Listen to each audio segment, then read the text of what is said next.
Palakpak po natin. We are looking at how the churches over there in Central America, in particularly in Panama, is growing. Nakita niyo po yung bungad na testimony, no? Ano pa lang, una is pang kids church lang. And yet, pagkatapos nung nag-expand sila, naging pang EMC na. You see, figuratively and really literally, the church over there in Panama is growing. Saktong-sakto mamaya makikita natin yung paano pinalalago ng Diyos ang kanyang gawain. Palakpakan ulit natin ang Diyos sa ating report ng mission sa overseas or cross-cultural mission, particularly in Panama. Ang sabi nila doon, sila ay tumitingin sa Universidad ng Panama na napakaraming potensyal na maging world changer, katulad ng mga world changer natin dito, ng mga estudyante. At napakalaki ng kanilang nakikita doon. At salamat bahagi ang Victory May Kawayan ng every nation na tumitingin sa global mission. We will always be grateful to God na nagiging kabahagi kayo. Sabi pa nga nung pastor na Espanyol, ang kanyang buong sinasabi is that samahan nyo kami sa pananampalataya para dito. At nagpapasalamat din sila if we are really also giving our share in our fund or yung ating mga offerings sa kanila. You are indeed part of the global mission. Nakaupo tayo dito pero hindi tayo lang nakaupo kasi kabahagi tayo ng world mission. At dahil kabahagi tayo ng mundo, hindi tayo pwedeng basta na lang din umupo dito. Alam na naman natin, kagabi pa, ay merong hindi magandang nangyayari sa over there in the Middle East. Kagabi pa ako hirap, paano ko gagawin to? Kasi nga, gagawin din. Pero I am so bothered to really pray to God na magkaroon ng gulo between America and Israel against the Iran. So nakita niyo naman sila ay nagkaroon ng airstrike at malaking pinsala. At nag-escalate yung kanilang gulo doon na to the point na in iba pang surrounding nation in the region ay nadadamay o dinadamay.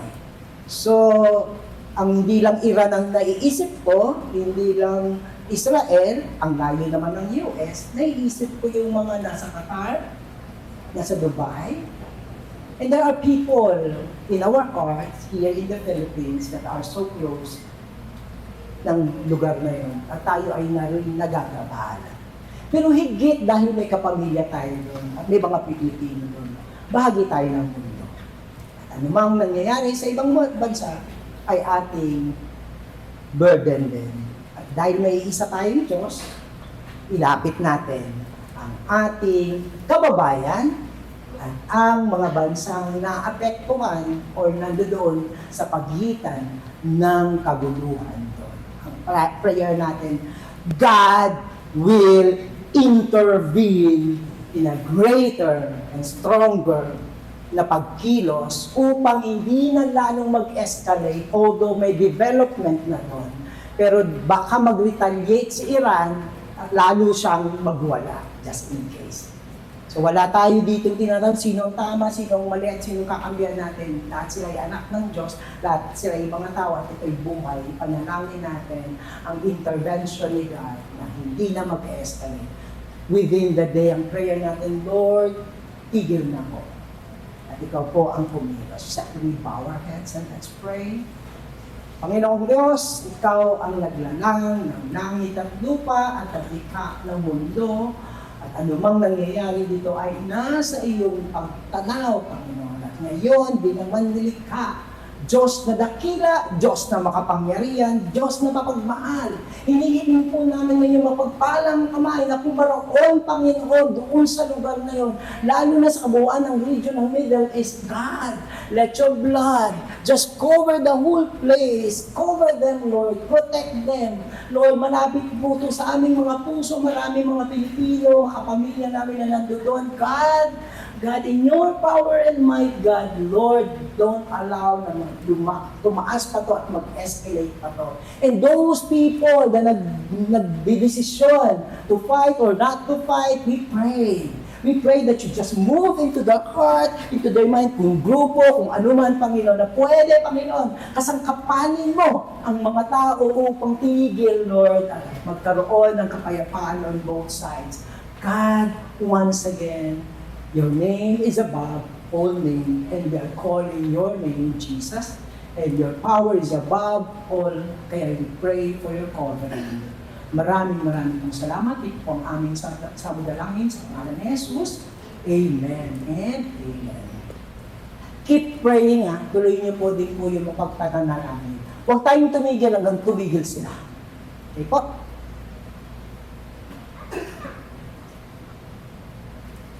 Yan. May papakita ko sa inyo.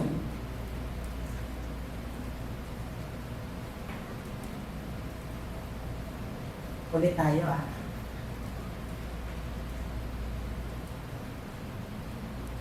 Ayan pa rin.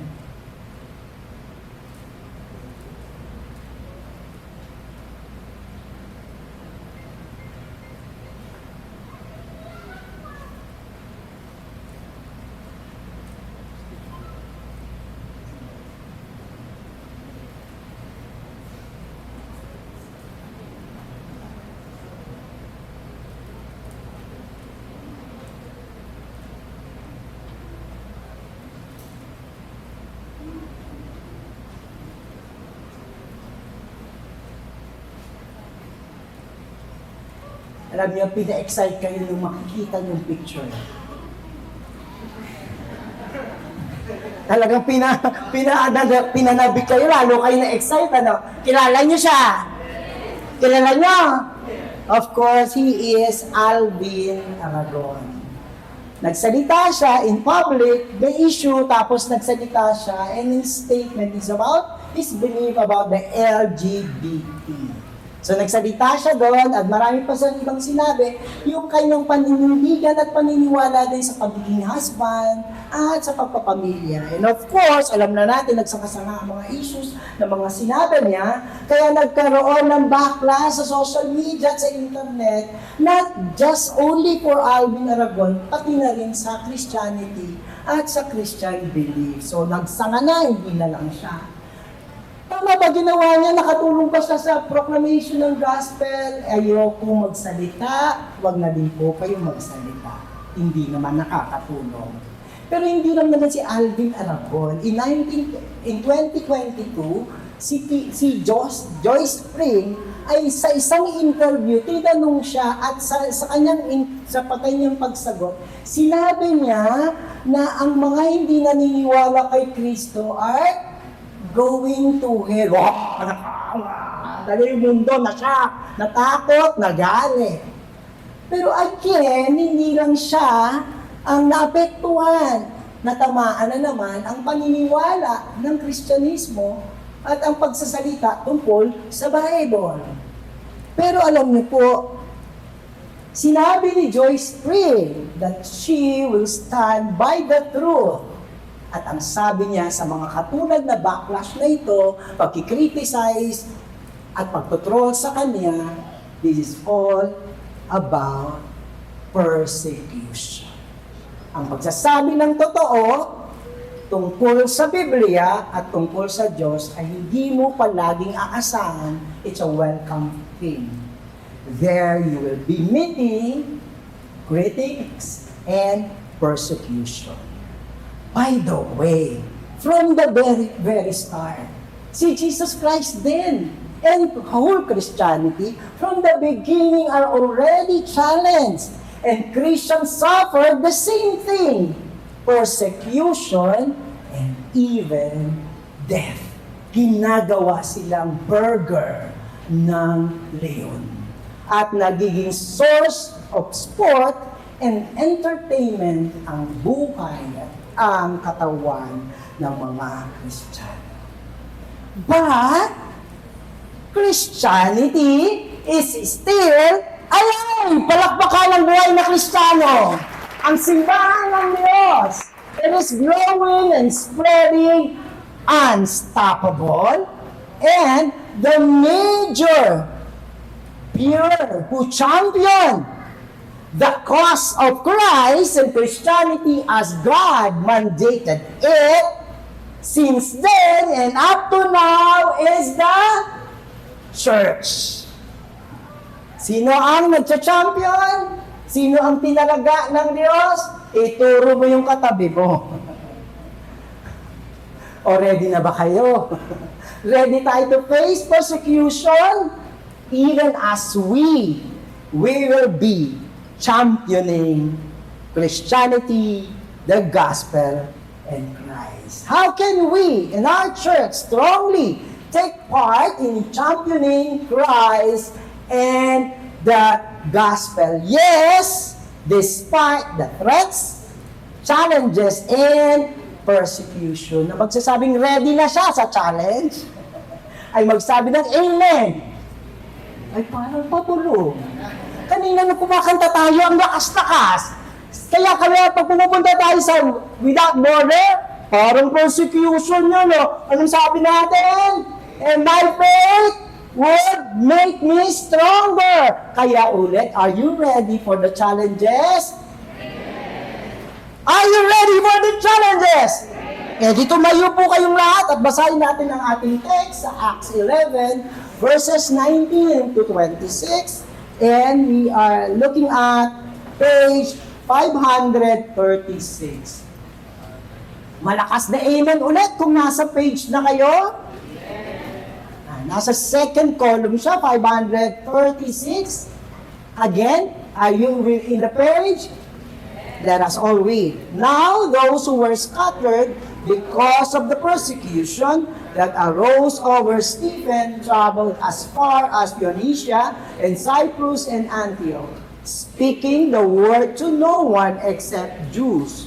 But there were some of them, men of Cyrus and Cyrene, who on coming to Antioch spoke to the Hellenists, also preaching the Lord Jesus. And the hands of the Lord was with them, and a great number who believed turned to the Lord. The report of this came to the ears of the church in Jerusalem, and they sent Barnabas to Antioch. When he came and saw the grace of God, he was glad, and he exhorted them all to remain faithful to the Lord with steadfast purpose. For he was a good man, full of the Holy Spirit and of faith, and great many people were added to the Lord. So Barnabas went to Tarsus to look for Saul, and when he had found him, he brought him to Antioch. For a whole year they met with the church and taught a great many people, and in Antioch the disciples were first called Christians. Lord, we cannot say we're ready unless you are with us. Thank you, Lord, for your Spirit and your power holding us. Wala kami may pagmamalaki.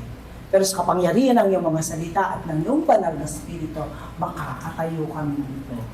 Ano man ang challenge to go with the mission. This we pray in the mighty name of our Lord Jesus Christ. We say, Amen and Amen. Sige po, pwede na po tayo makaupo. So sabi nga natin si Joyce Spring, nung inintroduce niya yung hell, ay nagkaroon ng backlash. May hell ba ito sa Bible? Diba po? Meron bang mga non-believer kay Jesus Christ? Totoo ba ito o hindi?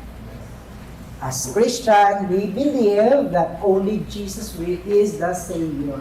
At ang mananampalataya kay Kristo ay hindi pupunta sa hell. Yun yung sinabi ni Joyce Spring. Pero hindi una si Joyce Spring ang nagsabi ng katotohanan. Walang iba kundi si Stephen. Puntahan natin si Stephen speaking the truth in Acts 7. Sabi dito, speaking the truth, sabi niya, you stiff-necked people, uncircumcised in heart and ears, you always resist the Holy Spirit. O, mas matapang pala magsalita to si Stephen. Ang titigas ng ulo nyo, mga wala kayong puso. Akin lang yun. Which of this prophet did your father not persecute, and you are all the prophets speaking to you about God and truth ay inyong tinitegi, pinapatay. Even not only the prophet, but the Jesus Christ himself, the righteous one, whom you have now betrayed and what? Crucified at the cross. This is the reality. And this is truth. Ano naman ang reaction ng mga tao nung time na yon? Now, when they heard these things, they were enraged, nagalit, and they grounded their teeth at him. Pag nakita niyo yung mga salitaan sa comments, di ba? Nanggigigil sila. Wala akong side na sinasabi, ha? Pero di ba? Galit na galit. Katulad nito, and Stephen said, habang galit na galit at nakaganyan sa kanya at lalapain na siya na para silang mga leon, lalapain siya. Ano nakasabi dito sa Bible? Behold, I see the heavens opened and the Son of Man standing at the right hand of God. Parang may mga leon, lalapain ka na. Sino nakita mo? Ang Diyos. Hindi nang iwan kay Stephen. But, hindi. Nung lalo niyang sinabing may Diyos na nakikita niya na insulto ako. So, lalo ka pa. Kaya, but they cried out with a loud voice and stopped their ears and rushed together to him. Ayan na, atakihin na siya. And they cast him out of the city and stoned him to death. Pagkatapos nito, lalong lumala, naging mas masabagsik ang persecution sa mga Kristiyano. And in Acts 8 verse 1, after 7, 8 siya, and there arose on that day a great persecution against the church in Jerusalem. At dahil dito, ang mga Kristiyano ay nascatter. Nagkumalat po sila throughout the region of Judea and Samaria. They were in where? Jerusalem. Nung nagkaroon ng great persecution sa Jerusalem, pumunta sila sa Judea at sa Samaria. And talo na tayo sa text natin, which is in Acts 11. Now, those who were scattered because of the persecution that arose over Stephen, yung kanina sa 7, traveled as far as what? Mula sa Samaria, napunta na sila sa Phoenicia and Cyprus and Antioch and what? Please read. Stephen died because of speaking the word and the truth, and these people who are scattered, pumunta sa mga farthest place, are still speaking the word. Grabe! The persecution scattered the Christian, yes, but it gave an opportunity for the Christian na i-share si Kristo at ang gospel not only dun sa malapit nila, but not only dun sa comforting surrounding place, but to as far this area of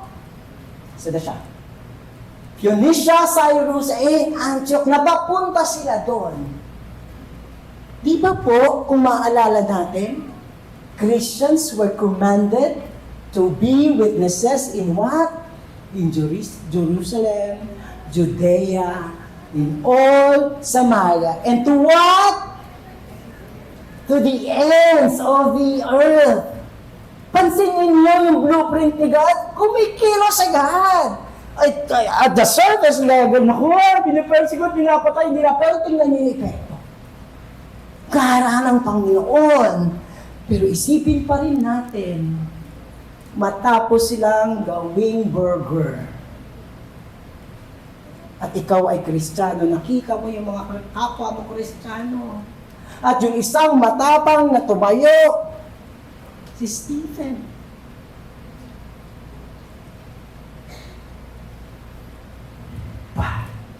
Despite the threat and challenges. Please read.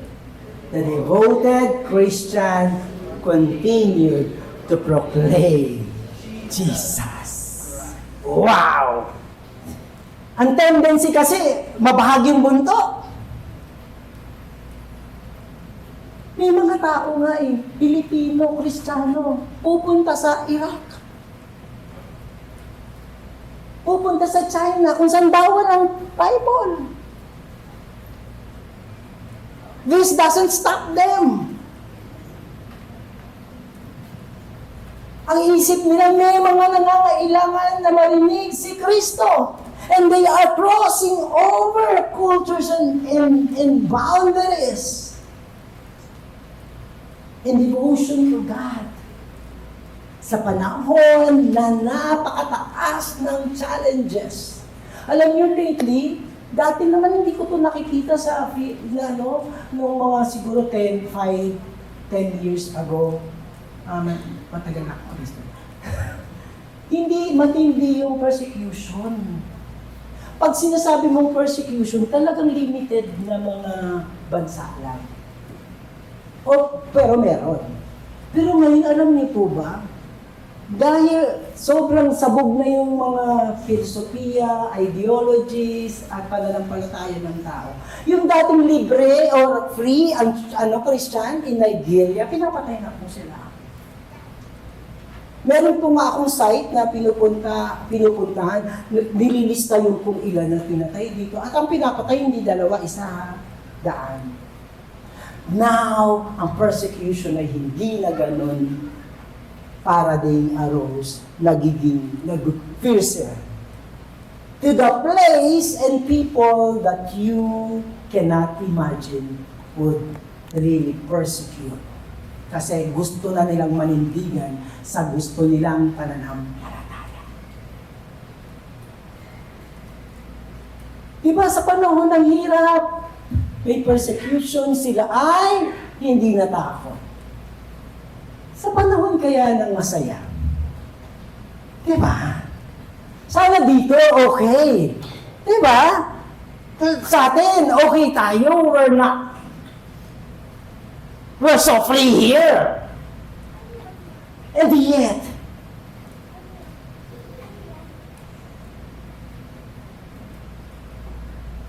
yung katabi mo for the longest time, nakahiga na kayo palagi, gabi-gabi. Nasabi mo na ba si Kristo sa ano? In times, ang saya everybody happy. Minsan mas gigipitin pa bago ipapakilala si God. Namatayan. Sige, punahan na kasi namatayan. Mas maganda yung panahon. Ano sabi ni Paul? I charge you in the presence, 2 Timothy 4 verse 1, I charge you therefore in the presence of God and of Christ Jesus, who is to judge the living and the dead by appearing in His kingdom. Please preach the word. Be ready in what? Season and out of season. But as for you, always be sober-minded, endure suffering, do the works of an evangelist, fulfill your ministry. Church, Victory May Kawayan, we don't wait for something great or big happiness or event or something very, very difficult para sabihin si Kristo. Kailan nangyari yan sa Pilipinas? Actually, sa buong mundo. Nag-COVID, takbuhan sila lahat kay God. Pagkatapos umayos na yung mundo, takbuhan sila pala yun na kay God. Gusto na namin ulit mag-party-party. As a Christian, we remain to be steadfast. Kaya nga, preach Jesus and the gospel in season and out of season. Tingnan niyo po ulit, balikan natin yung ating text. These people are speaking the word to no one except Jew. Yung mga Christian sa Jerusalem, nung tumakbo sila sa Antioch, speaking to the word, Jesus Christ, to one, except puro Jews lang. Pero napansin niyo pa, but there were some of them, men of Cyprus and Cyrene, who on coming to Antioch, the same place, spoke to the what? Hellenes, also preaching the Lord Jesus. Sino ba yung Hellenes? Sila Hellenes are Greek-speaking non-Jew. Pag Hellenes ka, nagsasalita ka ng Greek, pero hindi ka Jew. Kasi nga, Romans ka, iba kang bansa. Sino ang pinipreachan nila? Ito. Kasi pag Greek-speaking Jew ang tawag, Grecian. Kaya nung tinignan nila, pag Hellenes, hindi ito mga Hudyo, mga Hentil to. At ang pinipreachan nila tungkol kay Kristo ay mga Hentil. Ano ba ang mga Hentil? They are uncircumcised, Gentiles, who do not even fear God. Tandaan nyo, nung panahon na yun, ang kumikilala lang sa God the Father, sa Diyos, ay ang Jew. Surrounding the mga nation, meron silang iba't ibang Diyos. Ang pinipreachan nila dito ay yung may iba't ibang Diyos. Di ba mas mahirap? But these devoted Christians scattered na papunta sa Antioch, pinipreach na, alam niyo po, meron akong konting missionary cross-cultural experience. Napunta kami sa Thailand. Una, may language barrier kami. So, meron kami interpreter. Pangalawa, pag sinabi mo si Jesus, hindi nila kilala. Ano to, high school? Jesus Christ is the good guy, sabi daw nung nakausap niya. Imagine nyo. And these people do not know God. Do not know even Jesus Christ. Sila ang pinipreachan. These are the devoted ones. When they were scattered, the gospel in Jesus was shared for not just geographical expansion, kasi from Jerusalem, pumunta pa sila dito, not only to the Jews, but also, and finally, to the outsiders, breaking down social and cultural barriers. Hindi na lang sa Hudyo, kung hindi sa hindi pa Hudyo, sa kalaban ng Hudyo. Sino sumakop sa Jew, sa Jerusalem? Romans. Tapos yung kalaban mo, sasabihin mo, iniligtas ka ng Diyos. This is the scenario. This is God's blueprint for the church mission. Go to ano? Everyone for Christ and for the gospel. Hindi lang na para sa mga Hudyo, kundi para din sa mga Hentil. Hindi lang sa Jerusalem, sa mga Judea, kundi to the ends of the earth. Kaya preach Jesus and the gospel in season and out of season to what? Everyone. Lalo na ngayon, ang mundo parang by default kanya-kanya.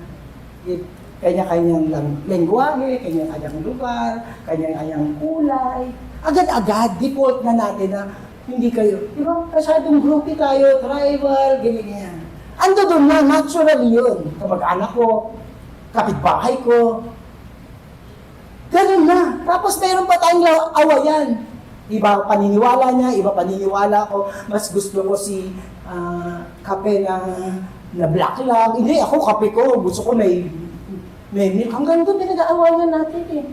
Kapamilya, kapuso, lahat na pwede natin pag-awayan. Pinag-aawayan ng mundo. Pinag-aawayan ng tao. Lahat na. So yung naturally, groupie tayo, nilagyan pa ng maraming iba't ibang pagkakaiba at very vocal na tayo lahat ngayon. Dito kami, dito kayo. Yan. Tapos, dinagdagan pa. Ng social media, hindi mo nga kakilala, kaaway mo eh. So we are so divided. This world is fighting against each other. How could that be? But thank God.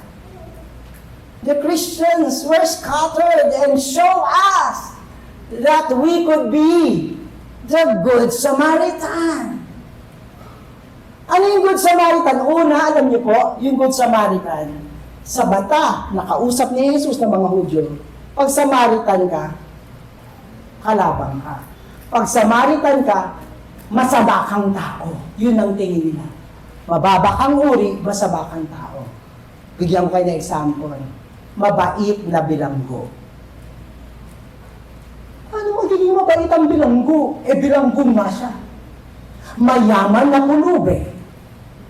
Ganon ang kontras. Hindi magnanakaw na politiko. Meron palang politikong maayos. Diba? Ganon yung kanyang opposite. Kaya nung sinabi ni Jesus na mabuting Samaritano, na ganyan kagad yung mga Hudyo. Kasi ang Samaritano, kaaway nila. Pero dun sa kwento, sino unang dumaan at pangalawang dumaan? Mga Hudyo. Mga people in the church. Pero anong ginawa nila sa nangangailangan, kapwa nilang Diyo yun, hindi nila pinansin. Sinong dumating at pumansin? Si Samaritan. Yung sa isip nila, mababa. Pero sino pumilos? Sino nagmahal? Sino naglingkod? Yung ang tingin nila ay mababa. Tapos siguro kung ako si Samaritan, bakit ako sa kwento? Bakit ako? Ako lang to. Ang baba ng tingin niyo nga sa akin. Pero out of his heart. Sabi ko, Lord, tuturo ba ako tungkol ba doon sa mission? Pupunta dito? Dito lang po ako. Saya ko lang naman umatin. Tapos mabilis. Mapag-pray. Simple lang naman akong Christian. Medyo akyat ako ng konti. Mag-a-usher ako. Ayoko muna ng victory group. Huwag niyo ko iwan-tuwan. Ito lang naman ako. Uupo lang naman ako dito. So, uwi ako pagkatapos. But this Samaritan is a trash. In the eyes of the people there when Jesus is talking about his story. But what did he do? He extended. Di ba po? Sige na, tawagin mo na akong Samaritan. Ang baba ng tingin. Huwag mong tawagin sarili niyo na mababa. You can be the good Samaritan. You can cross. Kasi ganun yun dito yung ibang, yung priest, hindi siya, ito yung damisin sa yung nangangailangan ng tulong. Ay, dito ako, hindi ako tatawag yan. Sabi ng pangalawa, ay, dito ako. Ano sabi ni Samaritan? Dito siya dadaan. Be brave and cross the road. There is so much in us that we have to really cross the road. Lalabanan natin all the boundaries to really give to the person the love of Christ. We cannot just be so comfortable with ourselves, with our faith. But there are a lot of opportunities to cross mo yung road. Jesus crossed from the heavens down to here. Because the world needs Jesus. Sasabihin yung Samaritan, nangangailangan pa siya, hindi yan nangangailangan, pabayaan mo yan. We will never know kung sino ang tao na nangangailangan. Pero kapag bias ka na kagad, hayaan mo yan, hindi yan nakatanggap kayo, makakaya. Diba? Hinto ka na kagad. Pero ano explanation ni Samaritan? May nangangailangan. I tell you, kahit ganito ang mundo, the world needs Jesus and they only have to hear who Jesus is and look from deep into my vacuum na si Jesus Christ na at ang word niya ang pupuno. Jesus, the world needs us. Ikaw ang channel of God to feel the wrath. But there were some of them, men of Cyprus and Cyrene. There were some. Remember, galing sila sa Jerusalem? Pagdating nila sa Antioch, may ibang mga galing sa ibang lugar. Sa Cyprus, hindi sa Jerusalem. Sa Cyrene. Tapos they were preaching, ay tika, preaching about Jesus. Ito tayo, no? Victory may kawalan.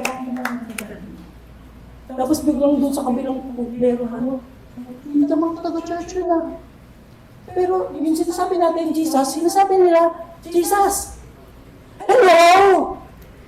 Hello! It was noted in Luke, sinabi na there was some, hindi lang galing sa Jerusalem. God is moving! Ang tingin ko dito sa Acts 2, yung the Lord God, tapos si Peter, so umuwi na sila sa Cyprus at saka sa Cyrene, tapos sila doon pinipersecute, punta tayo sa Antioch. There are other groups and other Christians. There were other Christians from different quarters who are preaching the Lord Jesus Christ. Those Christians actually, di ba, marunong sila dun sa Greek na language, kaya nila nasiran, marunong silang mag-Greek.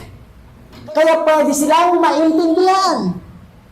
These were the one who preached to the home.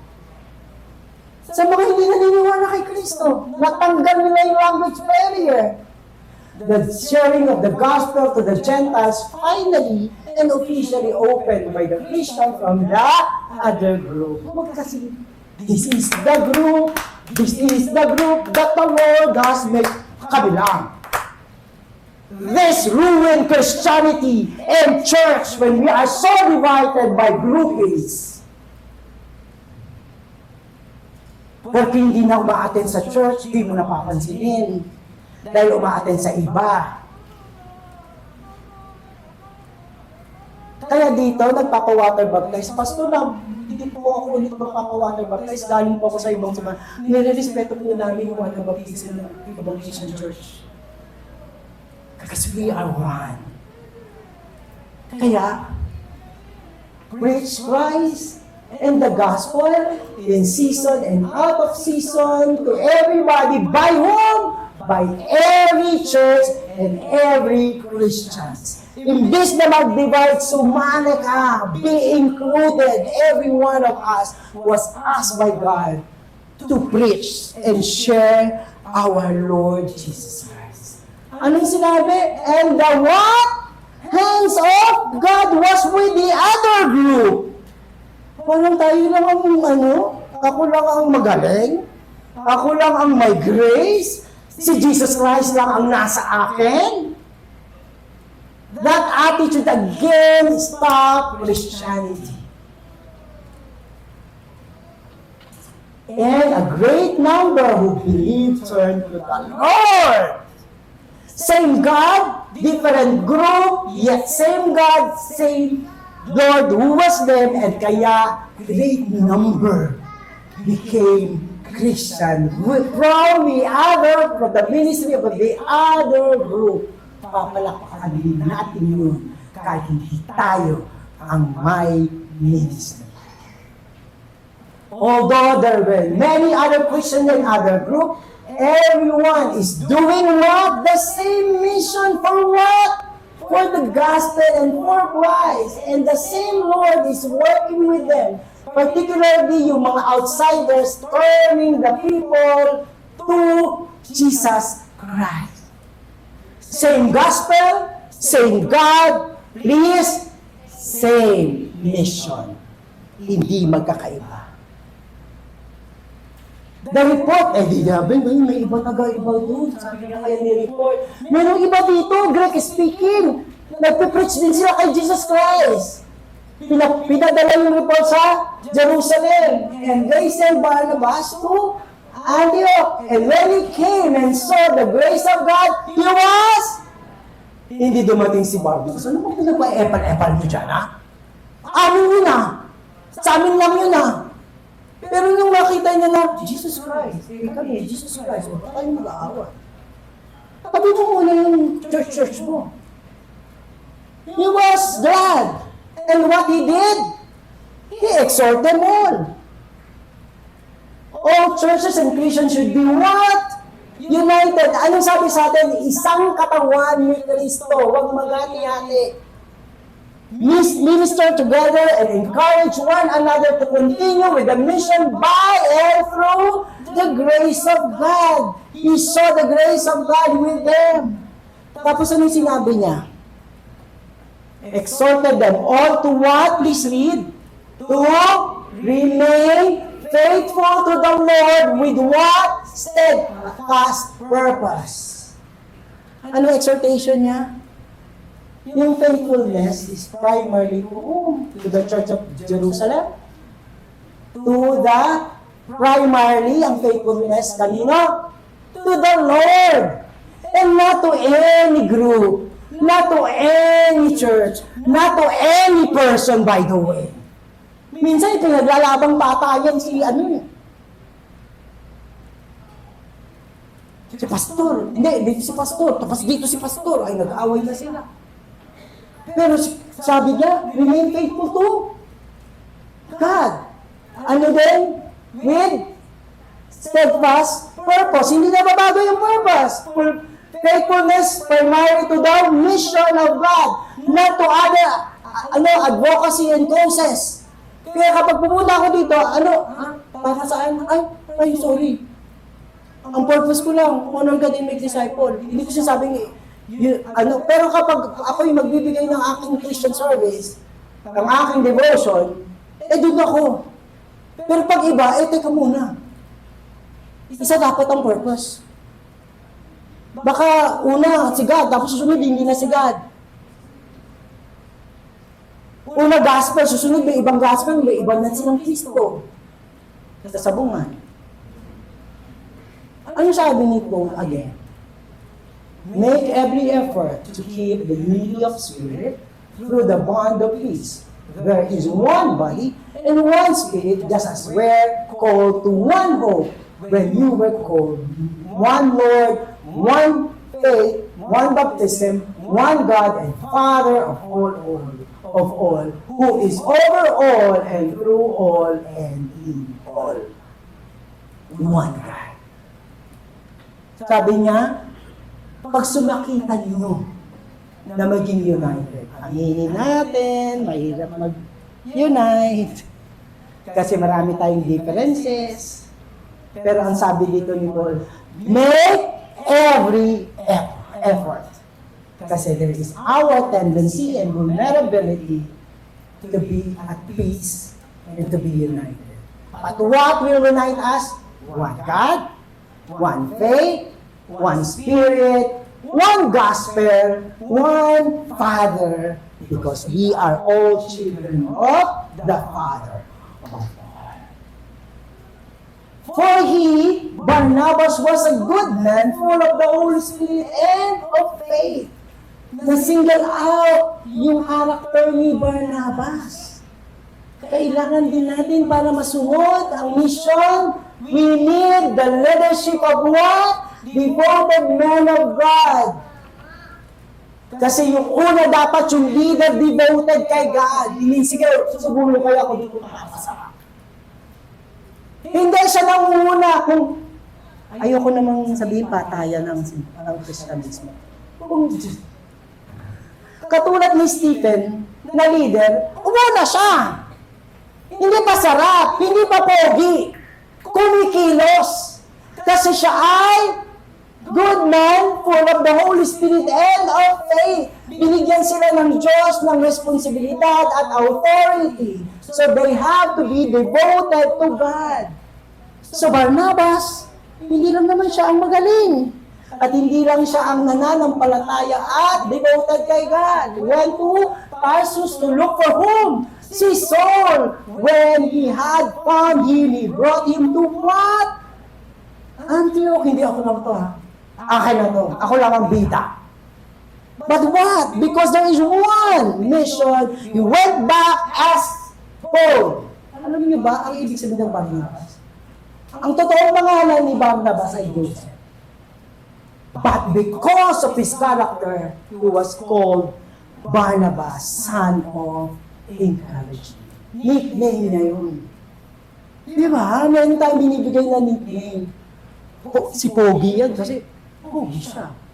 Wow, sisipag yan eh. Ano ba? Bakit ang nickname si Sipag?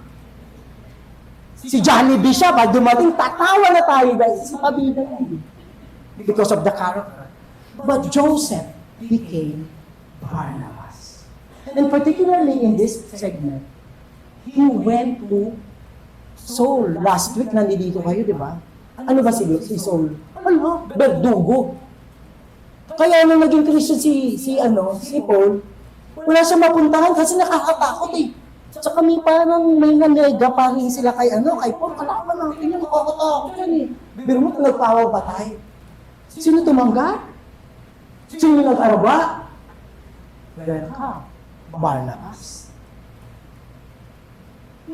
Kaya ngayon may pagkakataon, nakita niya si Barnabas kasi tinanggap niya si Barnabas, naniwala siya kay Barnabas, although many of them do not believe and fear of him, the son of encouragement as an open heart. Kaya binalikan niya si Barnabas. Kaya yung mga tao dito sa ating church, huwag tayo agad unahan ng anong tingin mo, anong nabalitaan. Open heart. Baka ikaw, si Barnabas, kay Saul, kay Paul. Kaya ayun, alam niyo po, si Paul, naging si Paul kasi may Barnabas. Dare to be Barnabas. You will never know what God will do to the person if he first be his or her Barnabas. Baka naalala nyo ngayon kung sino ang nag-Barnabas din sa inyo.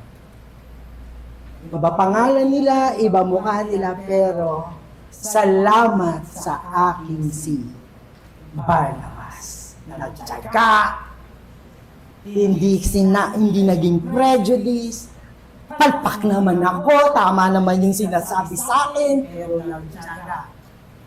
Salamat sa mga nagtyaga, sa mga Barnabas diyan. Let us continue to engage and connect people acting and serving as Barnabas. Sa mga Paul, wag na. Anyway, so for the whole year, Barnabas and Saul met with the church and brought a great number of people. Meron ka ng people na mag-Christian sa mga, sa Cyrene, sa Cyprus, tapos may Barnabas, may Paul. Tingnan yung epekto. Paul and Barnabas concentrated in Antioch, their partnership in Antioch, and great success.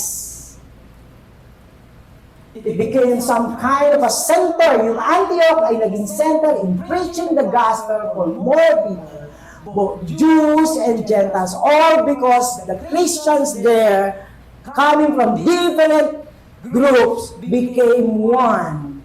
And the leadership of Paul and Barnabas really spread the gospel. Naging sentro ang Antioch. The works established the Gentile mission. Imagine mo, sa Antioch, nagsimula ang ministry ng mga Hintil para sa mga Hintil.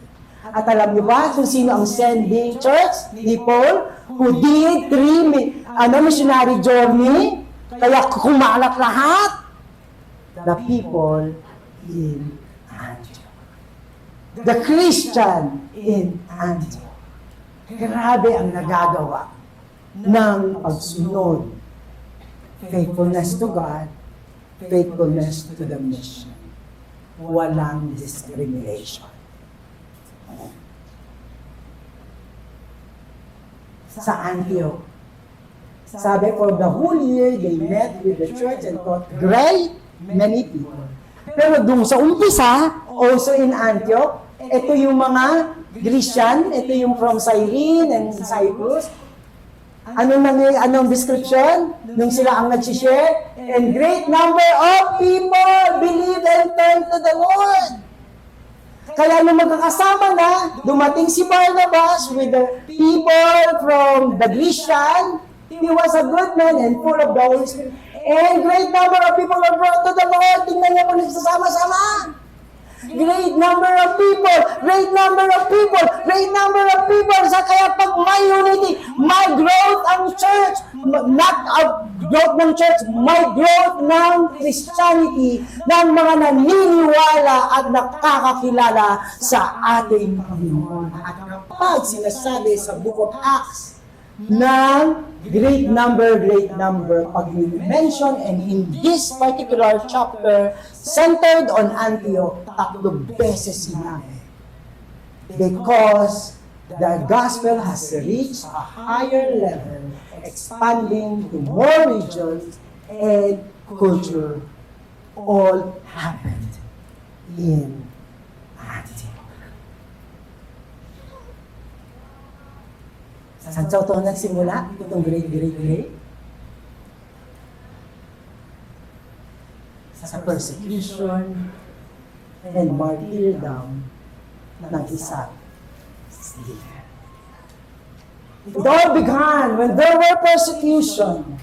Kaya, any event, any place, any person, any circle of friends, or other group, an encounter can be an opportunity of another Antioch.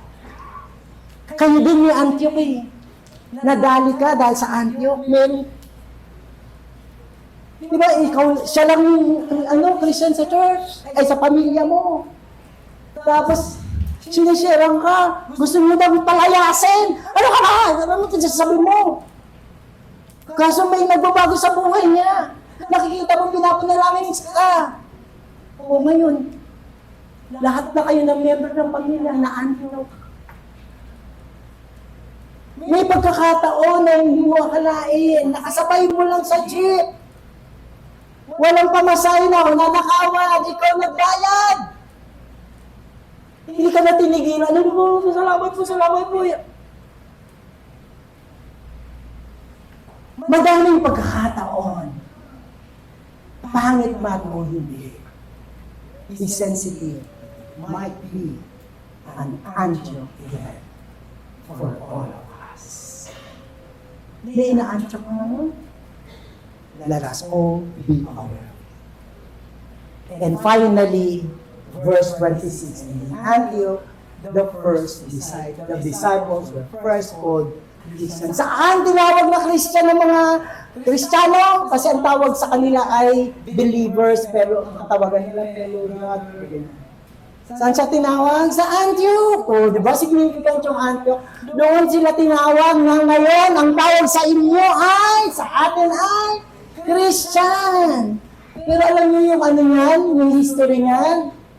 The term Christian came from Romans, labeled Jesus follower, or little Christ, or of Christ, or belonging to Christ. Kasi nung time na yun, di ba hindi naniniwala ang mga hindi kay Kristo.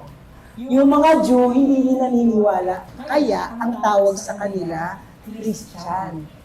But it is dinidistinguish sila sa Judaism. Ang Kristiyano, pag kahit na Jew sila, hindi sila tinatawag na Christian. Kasi nga, Judaism sila. So yun yung religion nila. Pero sinimula sa Antioch, tinawagin silang Christian. Pero alam niyo po ba? Insulto yun. May tinawag sa kanila, pag tinawag, minsan di ako pogi, at sa tawag din ako pogi. Diba? Sana tayo na. Diba? Insulto. Pero nung tumagal-tagal, tawagin niyo akong pogi niya. Balik na tayo dito. Sinatawag sa kanila, para sa kanila, yung Christ, si Christ is, yung term na Christ, hindi apelido at pangalan ni Kristo. Alam ng Jew na may darating na Kristo ang anointed one. Kaya nung sinasabi sa kanila Christ, insulto yun, hindi na anointed one, the oily one. Oily one. Sabi ng scholar, talagang iniinsulto. Si Kristo iniinsulto eh. So yung mga follower ni Kristo, little Christ, oily ones. It's a mockery, an offense, and a name-calling from the non-believers. Can I call you Christians? Can I call you Christians? Who are you? Who are you? Because the first few letters are the name or the letters from the name of Christ. It's not mockery after all. It is an honor. Call me Christian.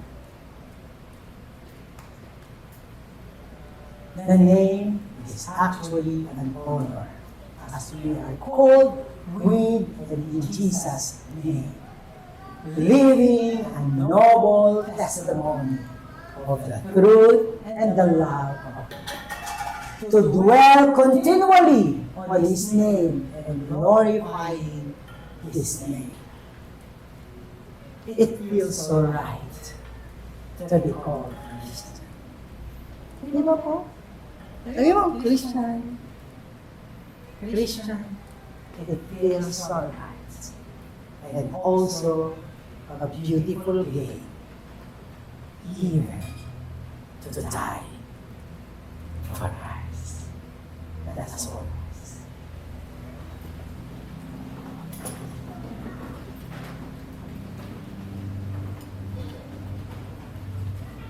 Amen.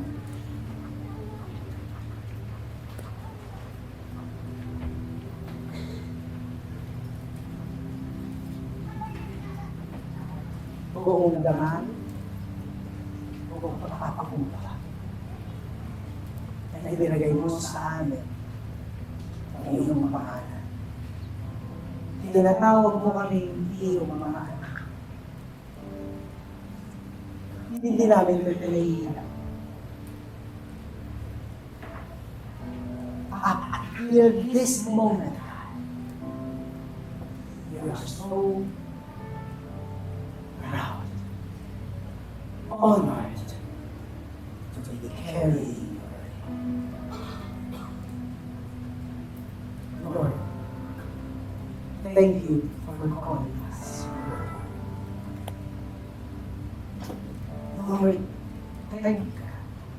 Yes, the name is comforting, but also, Lord, my discomfort. Kasi pag nanagla, pinipit na namin ang pangalan mo, it calls us to be very aware of who you are and that we are carrying your name.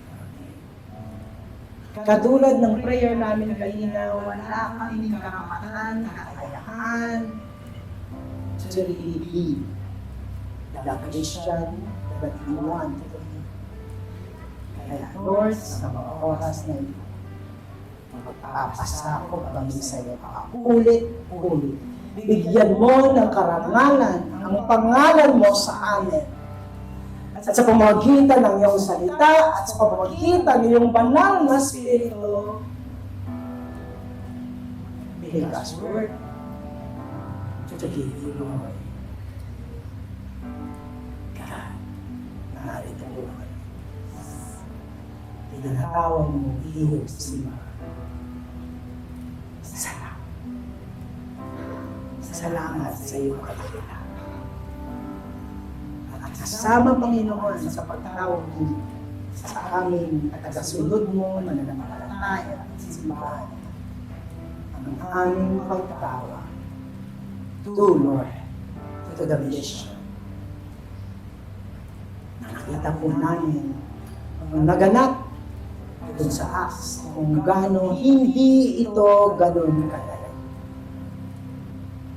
But this time also, moving forward, Lord, we would like to stand by our calling as church, to stand by our being called Christian. God, huwag mong hayaan, Panginoon, na hindi namin mapaninigagan ito. Kaya, Lord, katulad ng kapangyarihan, katapangan na bigyan mo sa early church, narito ang pinipili na gawa. Asking and that you give us that kind of power and commitment. Bestow to us that kind of commitment and faithfulness to you. It's not by might nor by power, but your Spirit, Lord, pour us, fill us up, Lord. Whenever we go, God, proteksyonan mo kami, cover mo kami, Panginoon, upang magpapad ang aming pagtawag bilang pananampalataya at simbahan. And send us off, hindi man sa ibang bansa, hindi man sa ibang probinsya. Baka magsisimula kami, kung man sa tatawirin namin ang maliit na borderline. Baka tatapikin lang namin yung dapat namin siyarahan ng gospel. Wasakin mo sa amin ang mga discrimination, yung fear, na hindi naman ito tatanggap, baka yung pagtawanan ako. Lord, give us the boldness. Please, God, create in our hearts, in our guts, that kind of fire and passion only you can give. Give it us, God. Ibigay mo, wawasakin namin, Panginoon, ang anumang territorial things and boundaries. Lord, send us. Maybe not to the other nation, but only that Spirit will lead us, and that we will be covering boundaries. Lord, we will be walking sa water as you are with us. Receive the empowerment of the Lord Jesus Christ and the Holy Spirit, even as we sing the song once again, and this will be our prayer, faith and commitment to share Jesus to others. Spirit, lead me where my trust is without borders. Let me walk upon the waters wherever you would call me. Take me deeper than my feet could ever wander, and my faith will be made stronger in the presence of my Savior. Raise your voices. Spirit, lead me where my trust is without borders.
magdama.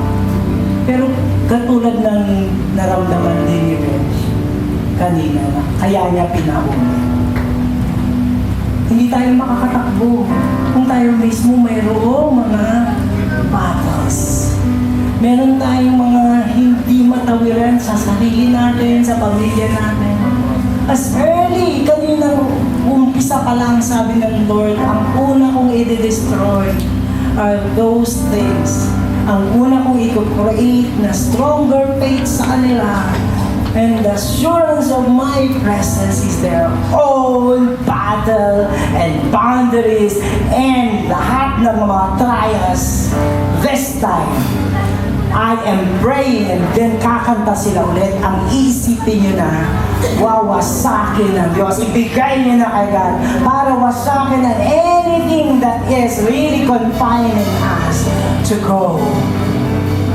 Lord, umpisa pa lang ang una mong concern sa amin ay ang aming mga buhay. Yes, God, you are validating our fear, our weaknesses, our troubles. You are validating, nagpapahina sa aming pananampalataya ang mga kalalagayan namin, ng pamilya namin, ng kalusugan namin, ng relasyon namin, ng negosyo namin, anumang mga bagay na nagpapahirap, lalo na ang aming mga karamdaman. Kaya Lord, as you promised to walk on the water with you, Lord, let us all walk. Hayaan mo kaming lumakad sa ibabaw ng tubig at hayaan mo yung mga waves na ito ay ikaw ang maglusaw that we will be crossing our border. All because that you are the dakilang tapat na Diyos, makapangyarihan at nagmamahal. Lord, once again, this is our faith that you are creating in us. This is our prayer. Spirit, lead me where my trust is without borders. Then you walk upon the waters wherever you would call me. Take me deeper than my feet could ever wander, and my faith will be made stronger in the presence of my Savior. Spirit, lead me where my trust is without borders.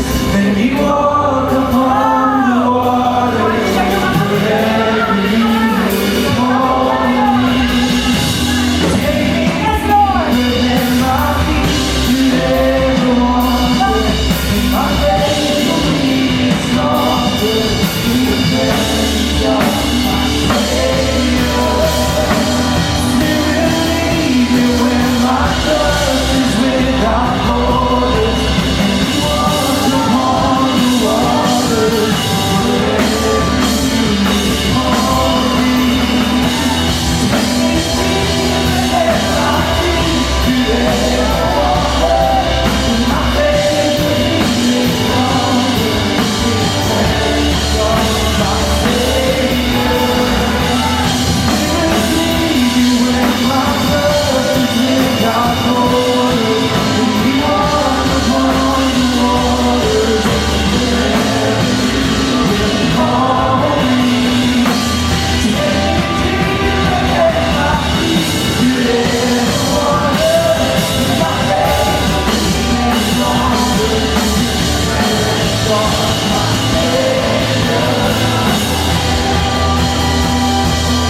Sing, I will call upon your name.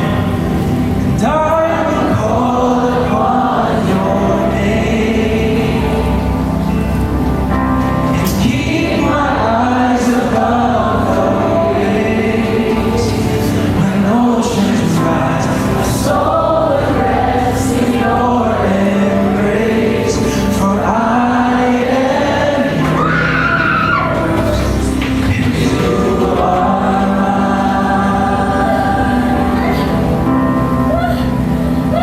Father, we thank you. Thank you so much for freeing us from a lot of things. Po ang aming isawa at dalangin at pagpapasalamat sa pangalan ng Ama, ng Anak, at ng Espiritu Santo. Ang lahat ay magsabi ng Amen.